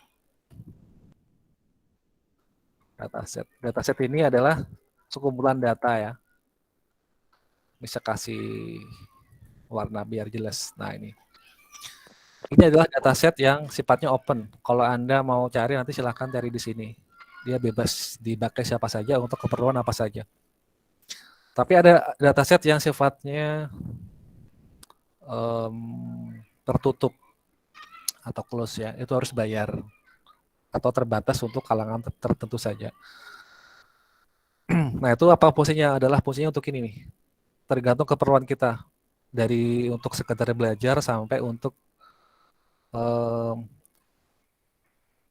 penelitian yang dipublish ke internet. Ya, itu sebagai modalnya adalah harus ada dataset dulu.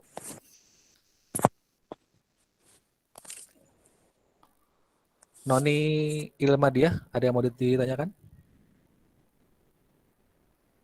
Noni Ilma Dian? Ada, Pak. Enggak ada ya. Tadi ada open mic, ada yang mau ditanyakan? Oke, mungkin kepencet aja. Sebentar, saya mau cek dulu. Ini kira-kira ada nggak orangnya semuanya ini? Jangan-jangan cuma yang kuliah cuma HP-nya ini, nggak ada orangnya ini. Bisa ada neguring Halo, Pak. semuanya. Ngantuk ya? Ada, Pak. Oh iya, iya. Ada, Pak. Oke. Alhamdulillah kalau masih. Fajar Guring, Pak. Hadir, Pak. Oke. Alhamdulillah kalau masih ada ya. Tapi kan sudah tidur nih. Tinggal HP-nya yang kuliah. Putus-putus suaranya, Pak. Putus-putus. Ini koneksi ulun lagi kada bagus nih. Koneksi kamu atau koneksi Bapak yang bermasalah ini? Koneksi ulun, Pak. Oh iya. Kalau yang lain suara saya jelas ya? Yang lain? Jelas Pak, jelas. Jelas, Pak. Oke. Bisa teruskan ya. Ini adalah sebuah contoh yang masuk ke kategori regresi. Ini adalah sebuah dataset untuk memperkirakan harga mobil. Kalau bodinya sekian dengan variabelnya sekian, harganya pun sekian. Nah, bagaimana kalau kita input data baru nih? Stylenya hatchback dengan engine size dan yang lain itu sekian. Berapakah harga mobil ini? Nah, kita perlu algoritma untuk memecahkan ini. Nah, dalam regresi itu ada dua jenis variabel ya, dependent dan independent. Tadi sudah saya jelaskan di awal tadi. Nah, untuk tipe modelnya itu ada dua, ada simple dan ada multiple. Kalau pembagiannya seperti ini ya. Ada simple, ada multiple. Kalau simple berarti ada dua, simple linear dan simple non-linear. Kalau multiple ada dua juga, multiple linear dan multiple non-linear. Nah, algoritma yang dipakai apa? Ada sangat banyak. Ada belasan, mungkin bisa sampai lebih ya, karena algoritma ini selalu berkembang. Tiap tahun selalu ada algoritma baru yang lebih canggih yang dipakai untuk menyempurnakan yang sebelumnya. Ada linear, polinomial, lasso, ridge, Bayesian, decision, neural network, dan lain-lain. Tapi yang paling populer itu ada ini. Ini yang sangat populer di kalangan mahasiswa. Ada linear, ada ini Bayesian, ada decision tree. Ini tiga yang sangat terkenal ya. Nah, yang lainnya sangat banyak, tapi yang populer hanya yang ini. Nah, sekarang yang kedua nih. Yang kedua adalah kategorinya klasifikasi atau classification. Itu masuknya ke supervised learning sama dengan ini. Regresi juga sama supervised learning. Sama dengan klasifikasi juga supervised learning. Supervised learning itu artinya pembelajaran yang diawasi. Artinya datanya itu jelas gitu ya datanya. Nah, klasifikasi itu seperti apa? Sebelum saya lanjutkan materi ini supaya kalian nggak ngantuk, coba tolong sebutkan contoh klasifikasi dalam kehidupan sehari-hari apa contohnya?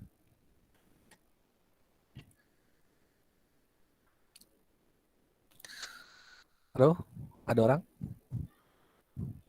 Silakan beri contoh kira-kira contoh klasifikasi itu apa yang paling mudah aja. Nah, tuh kan nggak mau ngomong kan? Tadi disuruh ngomong sama semuanya. Siapa yang mau ngomong nih? Halo, ada orang?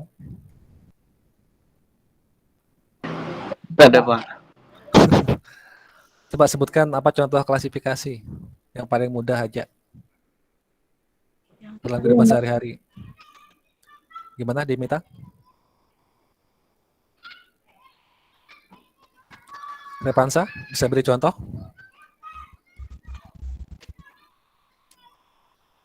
Klasifikasi dalam sehari-hari ke Pak. Ya, contohnya apa contohnya?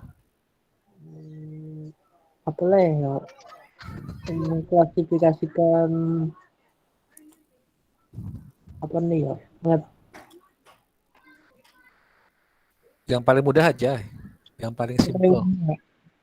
No, Pak. Apa nih?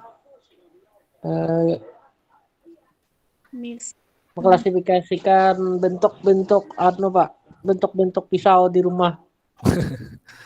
Oke, kayak gimana tuh contohnya? Kayak gimana contohnya? Misalnya yang lebih besar pisaunya segan memotong tulang gitu Pak. Yang lebih kecil segan memotong bawang. Oke. Bisa nggak diberi nama itu klasifikasinya? Bisa Pak, coba kan kada bisa memberi nama. Sebenarnya yang paling gampang gini loh. Mengklasifikasikan mana cewek, mana cowok. Itu paling gampang. Coba gini. Dari mana saya tahu bahwa depan saya itu cowok, Rizka itu cewek? Dari mana tahu saya tahunya? Dari suaranya bisa, Pak. Tapi ada loh suara cewek yang kayak cowok. Iya sih, Pak. Isi keluarnya Isinya seperti lebih apa? ke ciri gitu loh Pak. Klasifikasi itu Pak. Terus apa lagi?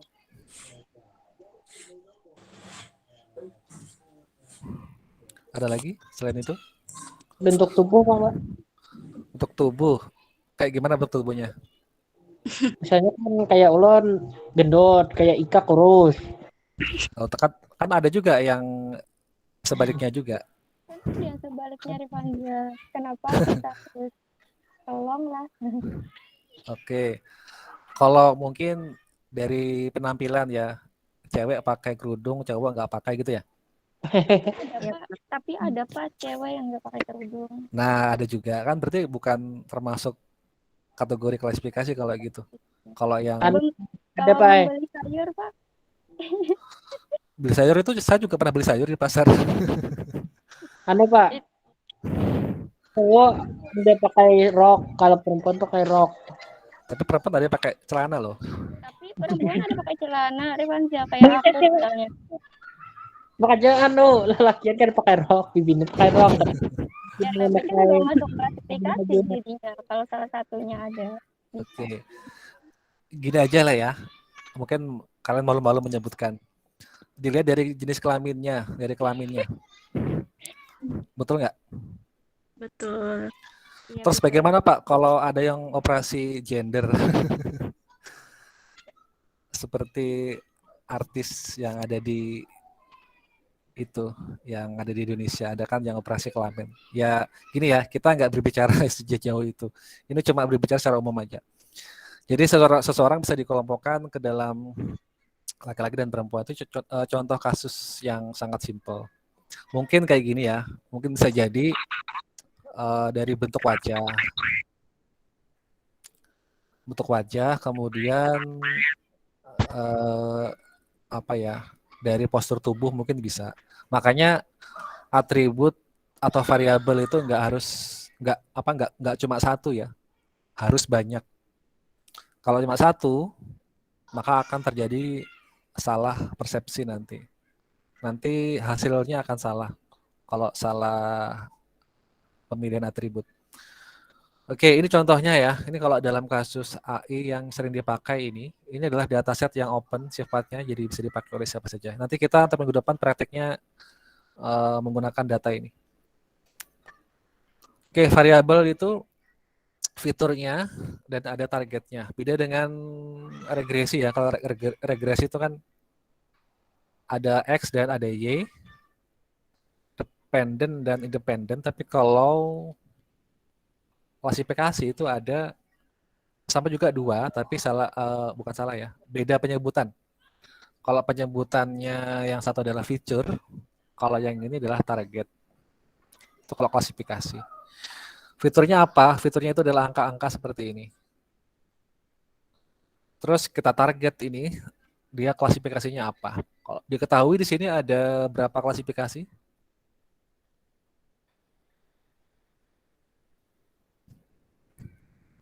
Halo, sudah tidur?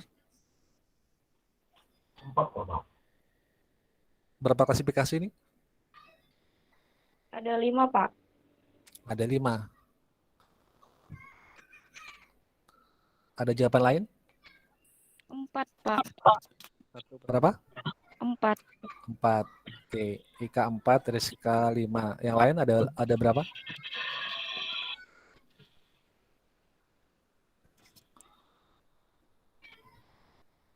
Halo, yang kelas AST, mana suaranya?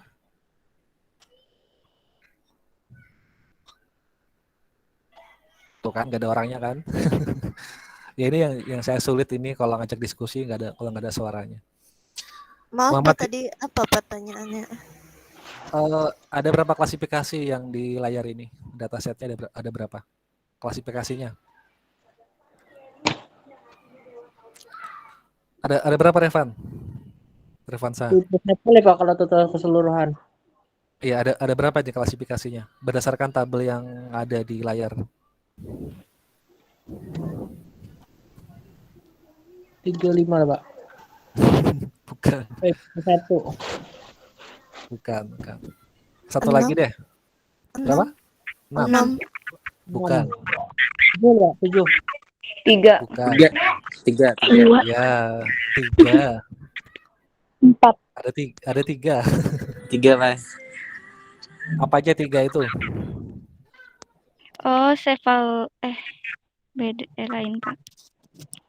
Ada apa aja 3 itu? Iris sentosa, iris Versicolor, Virginica. Ya, ada setosa, versicolor, dan virginica. Ada 3 ya. Nah, jadi tugasnya adalah kalau kita input nilai ini, maka akan jadi klasifikasinya apa antara 3 ini, ya.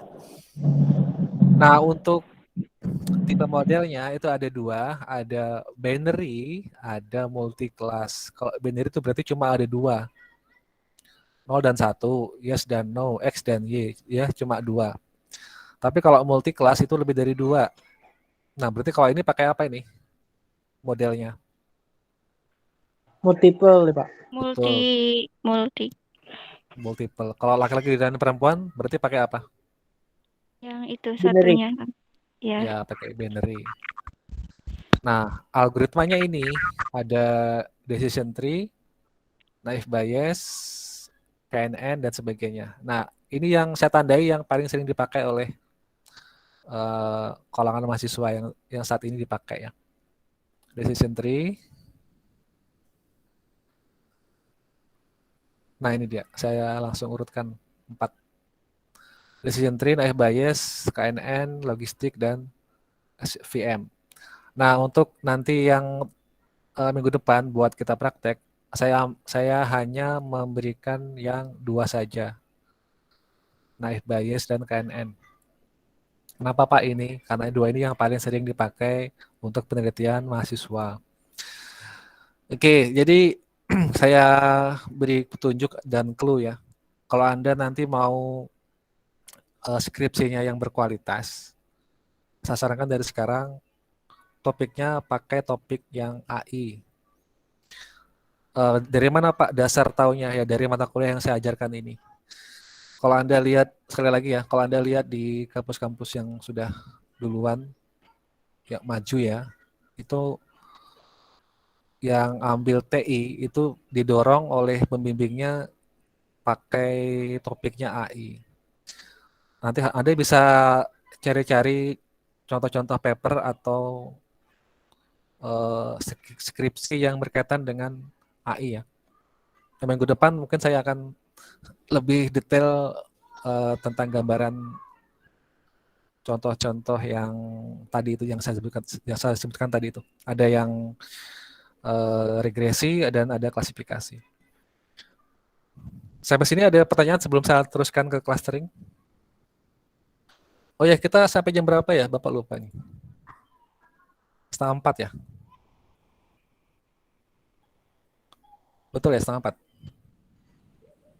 Kurang dari 3:30 rasanya Pak. Kurang 5 menit. Kurang 5 menit? Kurang 5 menit kalau nggak salah. Kalau di jadwal saya ini 3:30 ini. Iya Pak. 15.30. Oh, berarti ya itu Pak. Oke, berarti masih ada waktu ya. Ada yang ditanyakan sebelum saya lanjut ke yang terakhir? Izin bertanya. Boleh. Untuk praktek kan Pak pakai toolsnya yang Python. Kalau misalkan pakai Google Colab itu boleh kan Pak? Boleh, tapi ada perbedaan operasional nanti ke depannya. Sebagai contoh, kalau pakai Colab, itu ada izin hak akses di Google Drive-nya. Tapi kalau pakai Jupyter, itu nggak perlu hak akses. Jadi ada beberapa coding yang jalan di Colab, tapi error di Jupyter.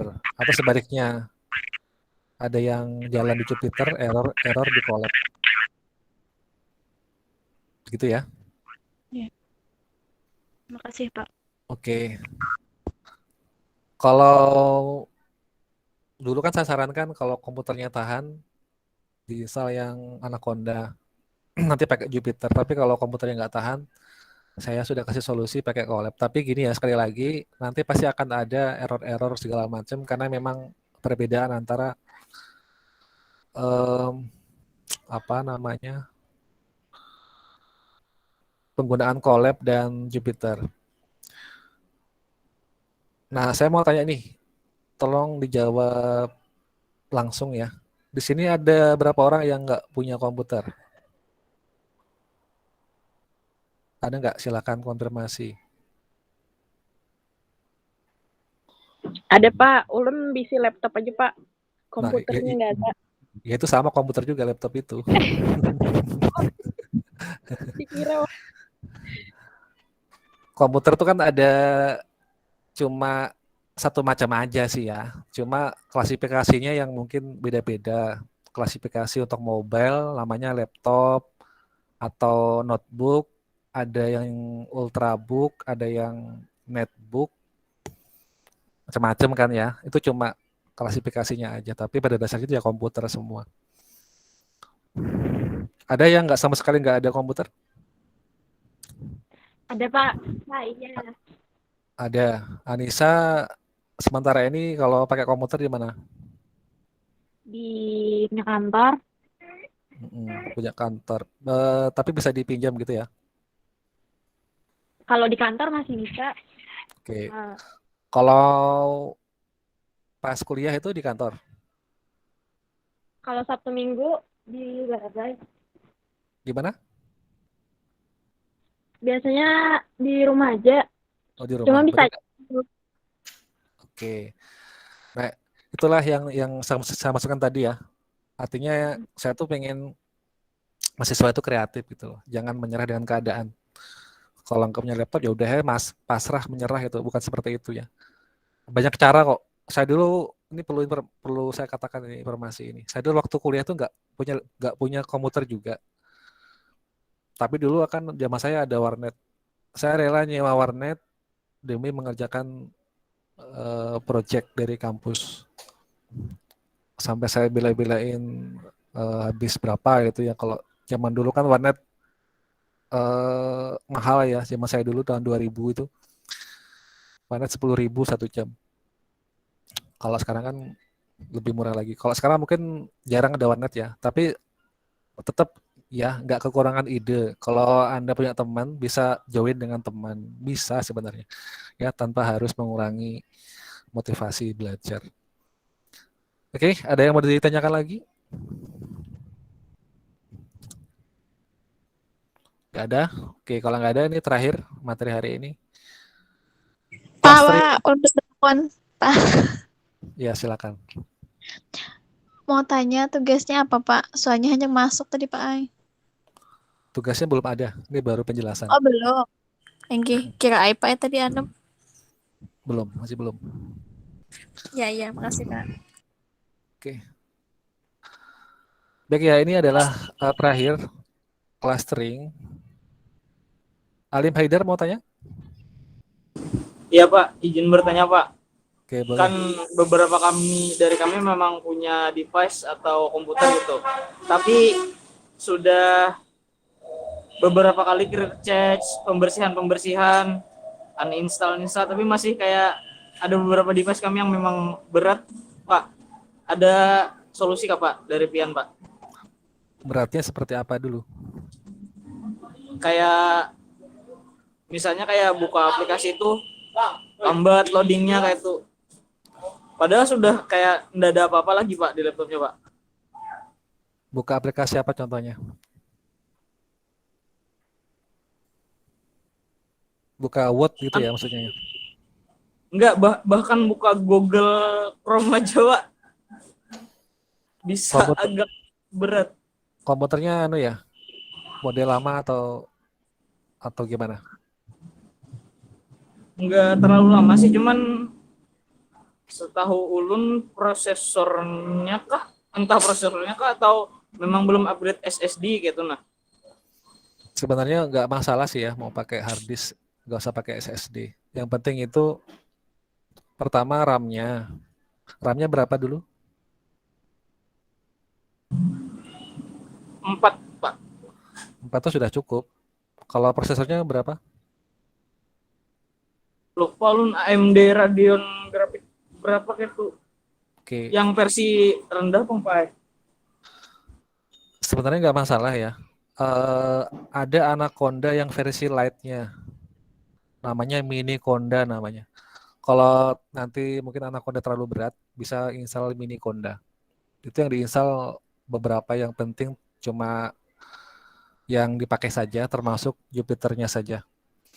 Nanti dicoba dulu. Kalau izin Pak, kalau Windows tuh berpengaruh loh Pak. Kalau misalnya kayak kita pakai Windows 10 itu terlalu berat kah? Atau harus diturunkan ke Windows 7 atau kayak mana Pak? Kalau pengalaman saya justru yang berat itu Windows 7 malahan. Sama Windows yang versi 8 yang awal rilis. Kalau Windows 8.1 dan Windows 10 itu malah lebih cepat. Tapi tergantung lagi ya, tergantung apa ya speknya. Yang kedua itu kalau sementara analisis saya mungkin hard disknya yang bermasalah kayaknya. Karena hard disk kena bad cluster itu bisa bikin komputer lambat. Kalau Anda mau eksperimen, coba sementara diganti hard disk dulu. Siapa tahu ada hard disk yang bekas-bekas gitu, nggak ada. Siapa? Terima kasih. Oke. Mungkin kan hard disknya kalau menurut saya. Kalau sebelumnya cepat gitu ya, tapi kok tiba-tiba lambat itu kemungkinan bisa jadi karena hard disk. Hard disknya yang Ganti ke bermasalah. SSD aja cepat, Pak. Kalau SSD-nya nggak ada portnya ya juga percuma. Tapi iya sih, Pak. Berarti Windows 7 itu berat lah, Pak. Berat kalau Windows 7. Kontak saya Pak, ulun kalau laptop ulun ini kan versi lama Pak. Anunya kan RAM-nya masih 1 GB. Di-upgrade kan waktu dulu tuh gara-gara ada mau apakah malam tuh di-upgrade jadi Windows 7. Ini buka Google Chrome aja lawas Pak loadingnya.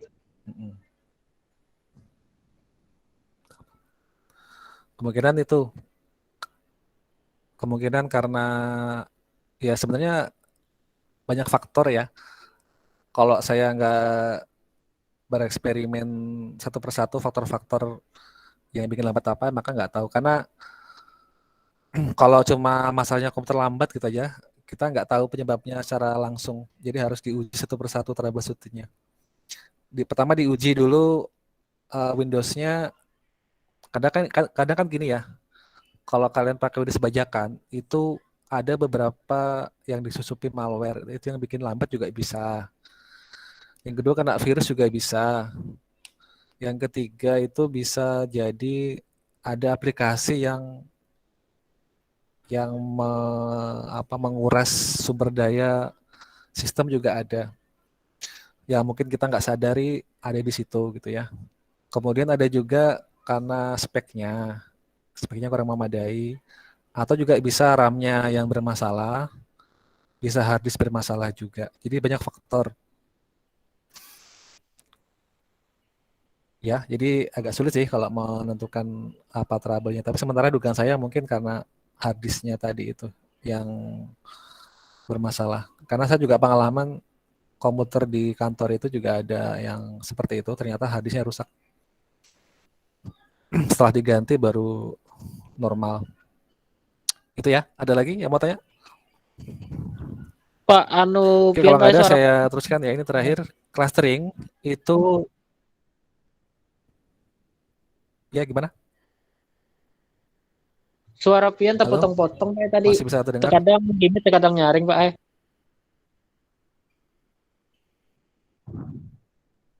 Oh gitu ya. Kalau sekarang gimana? Ini sudah mulai ada Pak. Tadi pas pian bepandir pas jelasakan tadi sempat ada Pak. Karena nyaring karena bagi met suara pian tuh. Oh gitu. Kalau sekarang sudah normal ya? Masih ada sedikit Pak, cuma sudah ada normal. Oke. Nanti kalau ada lagi bermasalah tolong langsung sampaikan ya, biar saya paham, biar saya ngerti kalau suaranya kurang bagus. Oke, ini lanjut tentang clustering. Clustering itu masuk ke kategori unsupervised learning atau kategori yang tidak diawasi. Artinya kita nggak ngerti nih kira-kira data yang ada itu seperti apa karakteristiknya ya. Makanya disebut unsupervised, nggak bisa dilihat datanya. Nah ini fungsinya adalah untuk mengelompokkan berdasarkan kemiripan yang satu dengan yang lain. Kalau klasifikasi yang tadi itu kan setiap datanya ada labelnya alias sudah ada kelasnya. Nah, tapi kalau clustering itu nggak ada kelasnya, belum ada labelnya. Makanya disebut dengan unsupervised learning. Nah, jadi contohnya ini seperti ini gambarannya ya. Di sini ada objek yang warnanya biru, orange, dan hijau. Jadi algoritma clustering itu bisa dia mengenali objek yang mirip-mirip, kemudian diklasterisasi atau dikelompokkan. Tapi ingat, dia belajarnya tidak berdasarkan data lagi, tapi berdasarkan atribut yang dimiliki oleh setiap objek tersebut. Nah, algoritmanya apa contohnya? Ini. Partition based, hierarchical, dan density based. Setiap pembagian ini algoritmanya itu ada k-means, k-median, fuzzy, dan c-means. Kalau hierarchical, aglomeratif, divisif. Kalau density, DB-scan. Kalau saya sendiri yang sudah mengenal itu hanya yang k-means dan fuzzy ya. Yang lainnya saya belum pernah coba. Oke, sampai di sini ada pertanyaan? Itu 3 yang paling sering dipakai ya. Ada regresi, ada klasifikasi, dan ada clustering. Kalau yang lainnya itu ada lagi sebenarnya. Asosiasi, anomali, sequence, dimensi, dan terakhir recommendation system. Tapi ini terlalu banyak ya, nanti melebar kemana-mana. Jadi saya cuma sampaikan yang 3 saja.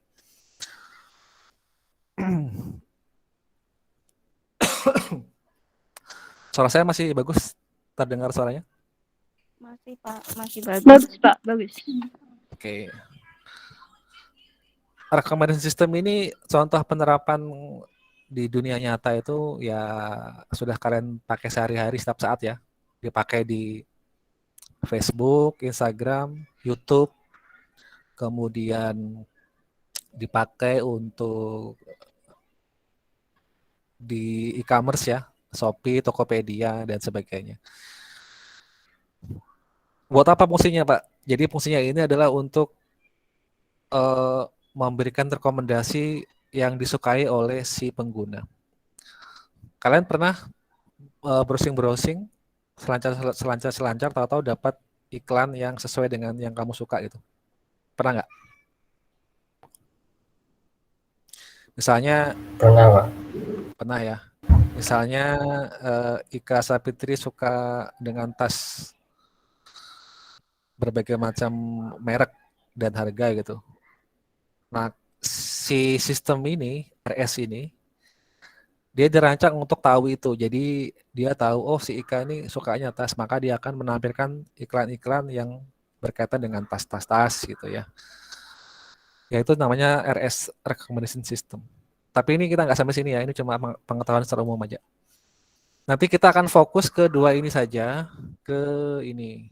Nanti kalau kalian dari sekarang ya, siap-siap untuk tugas akhir nanti UAS, bikin draft paper itu ya ini. 2 algoritma ini. Makanya untuk bisa bikin draftnya 2 minggu yang akan datang, atau 2 kali pertemuan sisa terakhir ini, saya akan berikan materi untuk praktek dan penelitiannya seperti apa. Oke, selesai. Sampai di sini ada pertanyaan, silakan. Sebelum saya akhiri, masih ada waktu. Kalau mau tanya. Untuk presensi saya buka sampai jam 16 ya. Atau saya sambil buka aja supaya langsung di sini. Silakan kalau mau presensi. Sambil saya beri kesempatan untuk presensi, silakan. Kalau ada yang mau bertanya. Pak, Ya. hendak bertakon. Boleh. Yang mini anaconda tuh Pak sama aja kah anunya lawan Sama. yang versi Sama. Oke. Makasih Pak. Oke. Yang Miniconda itu versi sedikit dari Anaconda. Kalau Anaconda kan versi Enterprise ya. Kalau komputer nggak tahan ya bisa pakai Miniconda. Kalau netbook mungkin masih tahan kalau saya rasa. Oke, ada lagi?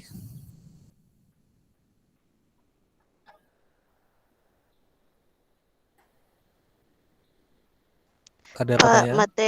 Materi yang pian tadi di-share lah Pak Kaina. Nanti saya share di grup ya. Oke Pak, makasih. Oke. Ada lagi?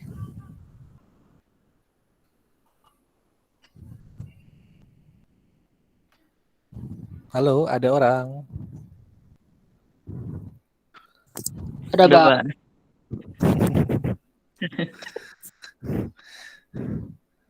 Oke, sebelum saya akhiri, seperti biasa, silakan nyalakan kamera dulu ya untuk dokumentasi. Tunggu Pak, belum berkerudung Pak. Oke.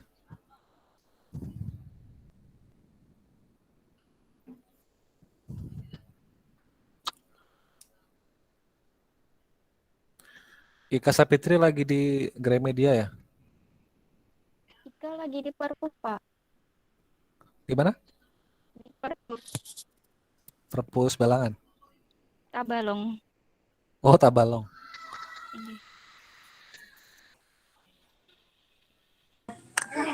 Tunggu dulu Pak, pakai kerudung. Oke, silakan.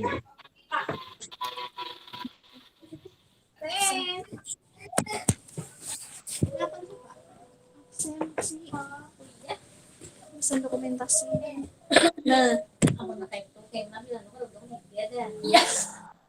Oke, sambil nunggu semua siap, silakan kalau ada yang mau lisensi ya.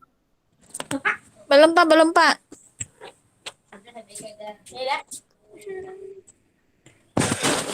Kupur dulu harus mandi dulu.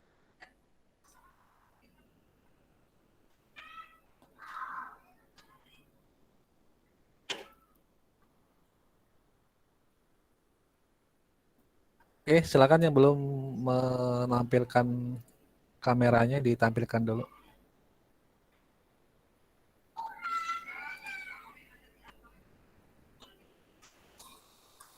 Masih banyak yang belum tampil ya.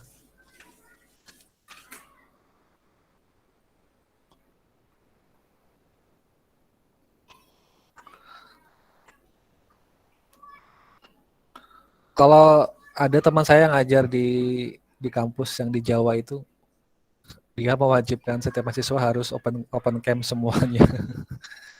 Tapi saya nggak seperti itu ya, saya masih memaklumi lah kalau mungkin kalian terkendala jaringan dan kuota. Cuma hari ini kita gantian ya, saya yang tutup, kalian yang buka camnya. Oke, yang belum open cam silakan di open. Masih banyak ini yang belum.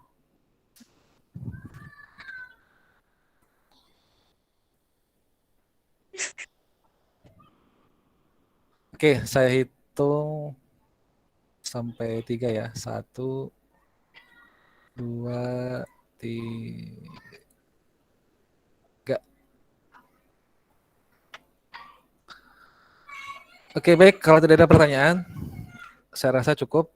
Dan saya harapkan nanti kalau ada apa-apa tolong dikomunikasikan supaya nggak ada kesalahpahaman. Mungkin ada banyak yang belum detail saya bahas ya, tapi saya harapkan bisa mencakup untuk semua sementara ini. Oke, terima kasih atas perhatiannya. Saya cukupkan untuk hari ini. Sampai ketemu minggu selanjutnya. Selamat sore dan assalamualaikum warahmatullahi wabarakatuh. Waalaikumsalam. Waalaikumsalam warahmatullahi wabarakatuh.